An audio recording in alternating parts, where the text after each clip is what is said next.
Governor Kasich, after the last presidential election, the Republican Party realized that in order to win the presidency, it needed the support of Latinos.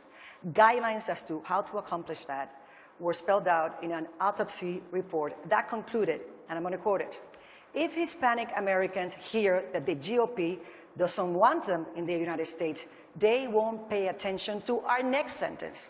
So, do you think that your fellow Republican candidates get it? Well, I'm not going to talk about that. I mean, I got to tell you, I was with this little 12-year-old girl, was at a town hall meeting, and she said, you know, I don't like all this yelling and screaming at the debates. My mother's thinking I might not be able to watch the thing anymore. I think we ought to move beyond that, about what they think. I'm going to tell you what I think. My position on this whole immigration issue has been clear from the beginning. I haven't changed anything with it. And look, my view is we need economic growth. Everything starts with economic growth. And how do you get it? Common sense regulations, lower taxes for both business and individuals, and of course a fiscal plan that balances the budget. That gives you economic growth.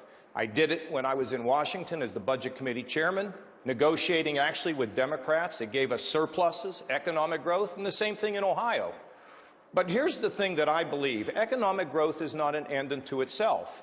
We have to make sure that everybody has a sense that they can rise. Of course, our friends in the Hispanic community, our friends in the African American community.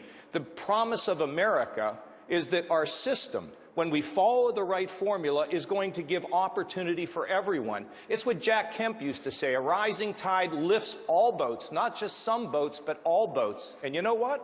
With me in the Hispanic community, I think they like me, and I appreciate that because I want them to have the same opportunity that I and my children and my wife and the people we love have had in this country. It's time to solve problems.